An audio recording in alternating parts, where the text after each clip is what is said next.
Hello and welcome to Book Circle. I'm Earl Weinberg. This time we will continue our reading of Village Affairs by Miss Reed.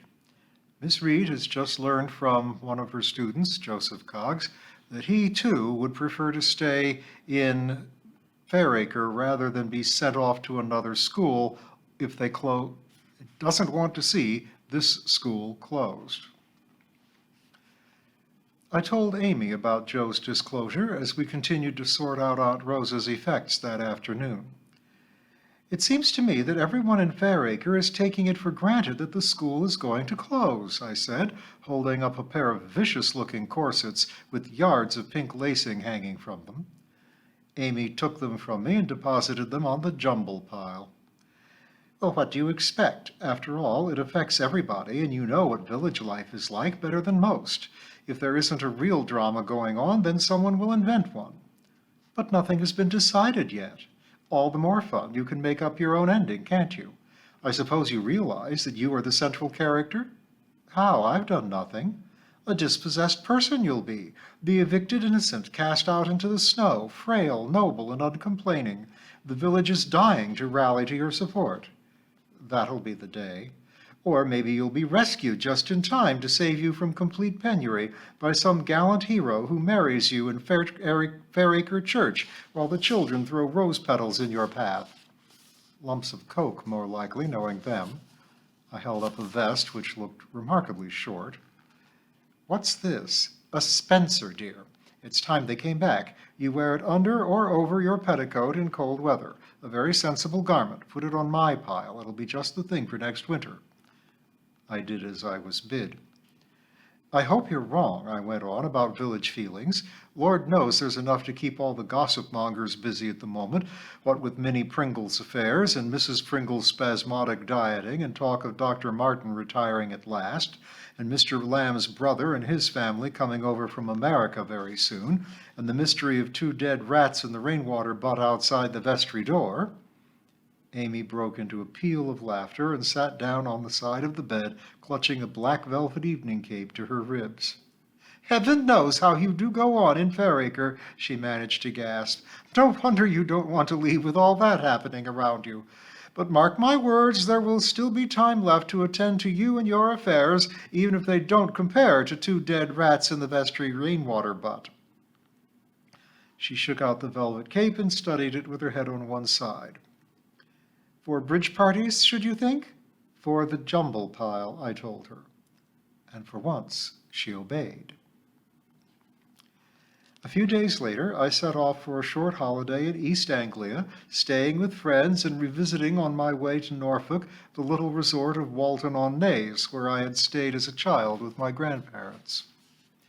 The air was still as bracing as I remembered it from my youth, and I felt no desire to plunge into the chilly waves of the North Sea, despite the sunshine. I forgot my cares as I traveled.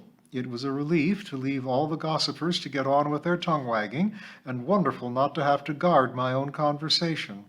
I returned to Fairacre after 9 days of enjoyment, much refreshed. It was Mrs. Pringle's day for doing me, and she was in the kitchen when I went in, doing something complicated with an old toothbrush at the sink. A dirt trap, these 'ere taps, was her greeting. I'd like to meet the fellow as designed 'em. No room to get behind 'em to scrub out the filth, and filth you can always reckon to find in this kitchen, I can tell you. She did, quite often, but I forbore to say so. I'm having a cup of tea, I said. Will you have one too? Don't mind if I do, she said graciously, attacking the crack behind the taps with renewed vigor. Well, I said when the tray was ready, what's the news? Plenty, she said. Our Minnie goes from bad to worse. What now? Is she moving? I asked, my heart taking a hopeful leap. Would Friday afternoons revert to their former tranquility again? Movin'? I wish she was. No, she's not movin', but that dratted Bert of hers is. He's movin' in. But what about her husband? Ern, isn't it? I thought he was going to move in. I settled him, said Mrs. Pringle grimly. I remembered her threat of sleeping with the rolling pin on one side and the poker on the other. Perhaps Ern had met his match. After all Ern's hullabaloo, Bert said his place was at Minnie's side. But that's just what Ern said, I expostulated. If all the men who had received Minnie's favors over the years suddenly decided their place was at her side, she would undoubtedly have to look for larger premises.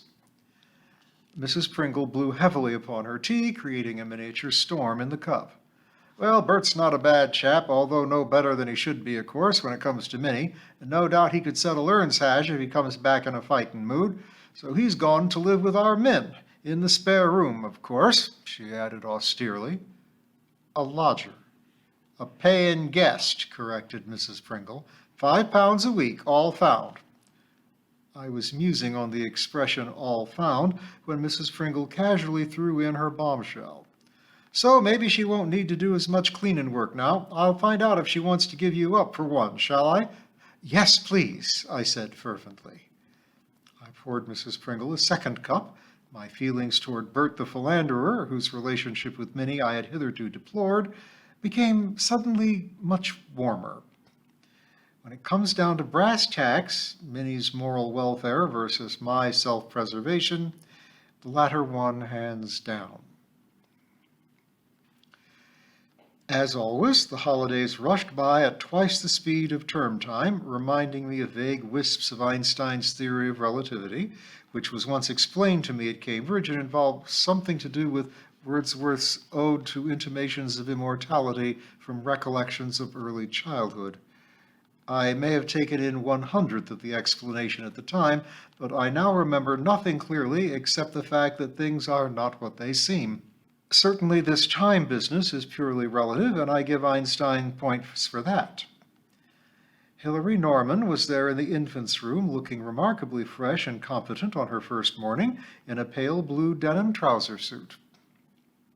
The children, round-eyed and in an unusually quiet mood, studied her with curiosity.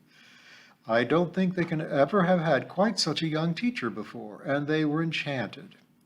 Later on, I heard one of them had told his mother that we got a little girl to teach us now. I pushed back the partition between the two classrooms to the accompaniment of ear-splitting squealing from the steel runners, and embarked on a full assembly, starting with "We plow the fields and scatter the good seed on the land," which seemed a little premature to me at the end of August, until I looked out the window to see one of Mr. Roberts' tractors busily turning the golden stubble into lovely long ribs of chocolate-colored earth. Farmers these days certainly hurry along with their work, and the gulls were having a splendid time following close behind, mewing and squawking like a trodden cat as they swooped upon the bounty below them. As they sang lustily and not very tunefully, music is not one of our stronger accomplishments, I thought how small the school was just now. Despite the fact that 2 new infants had joined Hilary Norman's class, we were down 2 on last term's numbers, as one family had moved into Caxley, taking 4 children with whom we could ill afford to lose at this critical stage. What would happen to us? I was surprised that nothing further had been heard from the office, but supposed that the summer holidays had meant a postponement of any decision. No doubt we should hear in good time.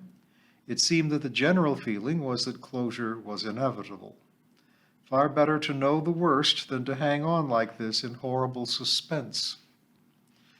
The matter was further aggravated for me at playtime when, mugs of tea in hand, my assistant and I roamed the playground to keep an eye on would-be fighters and coal-pile climbers. Things were remarkably tranquil, reflecting the golden summer day about us, and I was beginning to relax into my usual mood of vague well-being when Hilary spoke. "I hear that the school may have to shut before long. Is there any truth in it?" I came to earth with a jolt. "Where did you hear this?" "Oh, at my digs. My landlady's old friend was visiting her yesterday evening, and she lives at Beech Green, and there seems to be a pretty strong rumor that our children will be going there before long." So our affairs were already being discussed in Caxley. Not that I was surprised, having lived in a village and knowing how rapidly word is passed from one to another. Nevertheless, it was beginning to look as though something definite must soon be heard from official sources, if so many people were assuming that the matter was settled. "If true," continued Hilary, "I don't think I should have applied for this post. It's very unsettling to have a short time in one's first school and then have to find somewhere else." I could quite see her point of view. She was beginning to wonder if we had kept things from her, and I hastened to explain. Truthfully, these are only rumors, and we are no nearer a decision now than we were when you came for an interview. If there had been anything known definitely, you would have been told. General policy is to close small schools, but it may be years before Fairacre's turn comes. I felt it right that she should know that the managers were resisting any such move, and that if need arose, there might well be a village meeting to find out more about local opinion, and I told her so. This far from happy position lasted for over 10 years at Springborn, I told her. It's always been a long, drawn-out thing. I feel sure that your post wouldn't have been advertised at all if there had been any thought of closing in the near future, so I think you can look forward to several years here if you want to stay. The girl looked much relieved. I think I shall want to, you know. It's a lovely place to teach, and the children seem angelic. At that moment, two children fell upon each other with the ferocity of starving tigers upon their prey, and a ring of interested spectators assembled to cheer them on. You spoke too soon, I said, striding into the center of things. August slipped into September, and the signs of early autumn were all around us. Already the scarlet berries of the wild roses and crimson hawthorn beaded the hedges, and Old Man's beard made puffs of smoke-like gray fluff here and there. In the cottage gardens, the dahlias made a brave show, and the last of the summer annuals, love in a mist, marigolds, and verbena, added color in the borders. It was a time to enjoy the last of summer, for already it was getting chilly in the evenings, and I had lit an occasional fire in my sitting room, much to Mrs. Pringle's disgust. I had purposely refrained from asking about Minnie's affairs. The lady still flapped about my premises on Friday afternoons like a demented hen, and wet dusters appeared in the unlikeliest places. By now I was resigned to my lot and had given up hope of ever being free of her attentions. But one afternoon Mrs. Pringle accosted me when she appeared to wash up the crockery after school dinner. Her mouth was turned down ominously, and her limp seemed more pronounced to me. "Got trouble at home," she said. "I'll be off as soon as I've done the pots."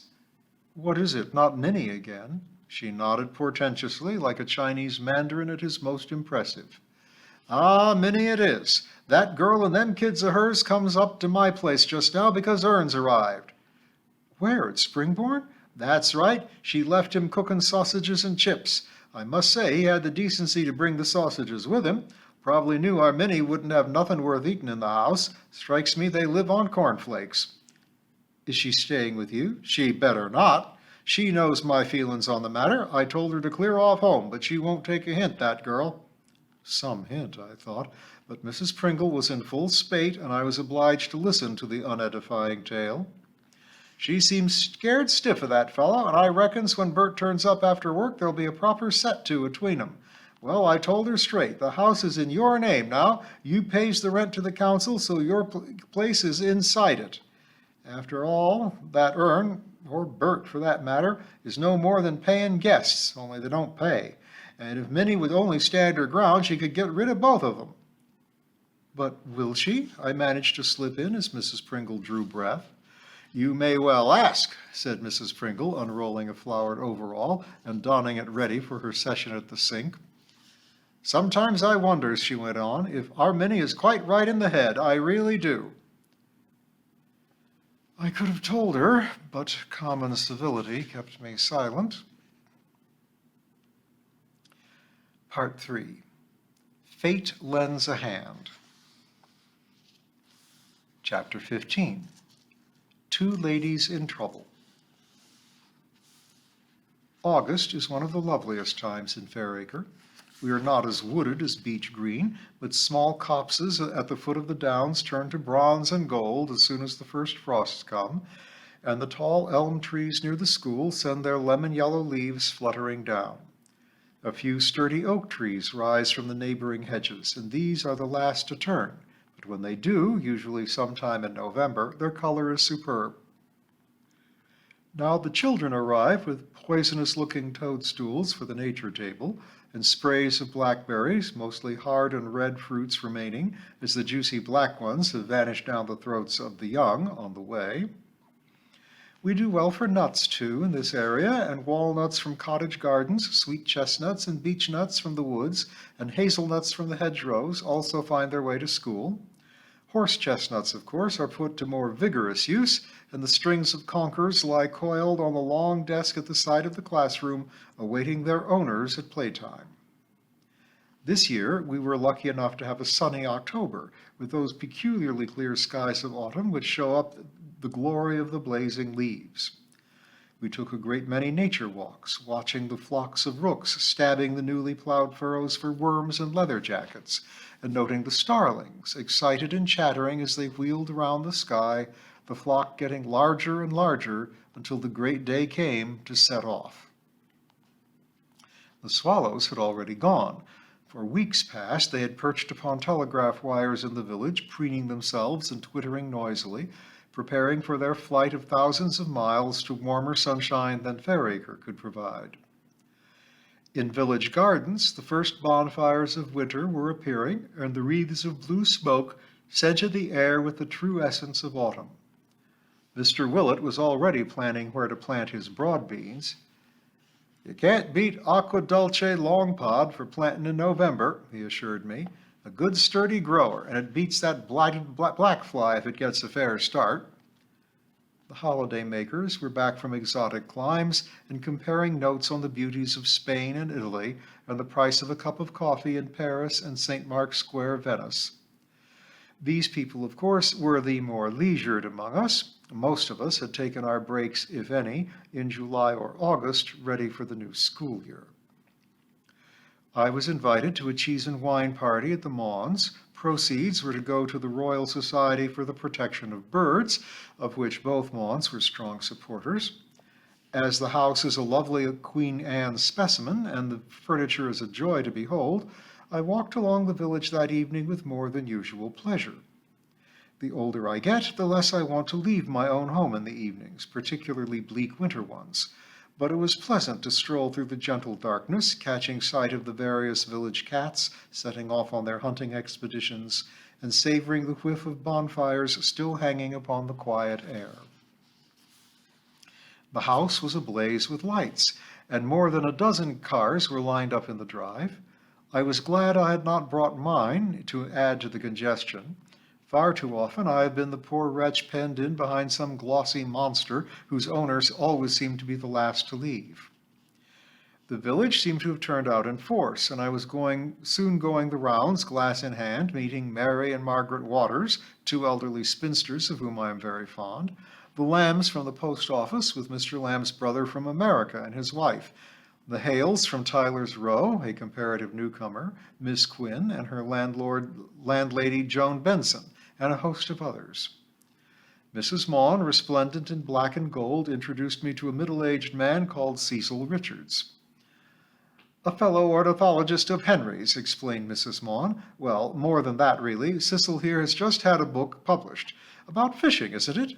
"Yes, indeed. With Rod in Rutland is the title." I said I must look out for it. "And Cecil has others published," said Mrs. Maughan proudly. "Wasn't Beagling in Bucks the last one?" "No, Hunting in Herefordshire," replied Cecil reprovingly. I felt tempted to ask when Winkling in Wilts was coming out, but restrained my flippancy. Obviously, this particular writer took his work seriously, unlike Basil Bradley, our local novelist, who turns out a well-written book a year with a Regency buck as a hero and a score of gorgeous girls with ringlets and fans. He aims to entertain and makes no secret of it. "You must find writing very hard work," I said politely. "Not at all. I find it pleasantly relaxing." I remembered reading that anyone who claims to write easily must be either a terrible writer or a terrible liar, but naturally did not quote this to Cecil Richards. "Ah," said Mrs. Maughan, "here comes Diana Hale. I know she wants to meet Cecil." I bowed away gracefully, only to find that I was in the midst of a three-cornered discussion on holidays. "You really need to see a couple of years in Florence to see it properly," said Henry Maughan to Mrs. Partridge. "Did you see Michelangelo's house?" "We saw his David," replied Mrs. Partridge. "Well, naturally," said Henry, "but everyone sees his David. The house brings it all to life. You went to Siena, of course?" Well, no, we didn't have time.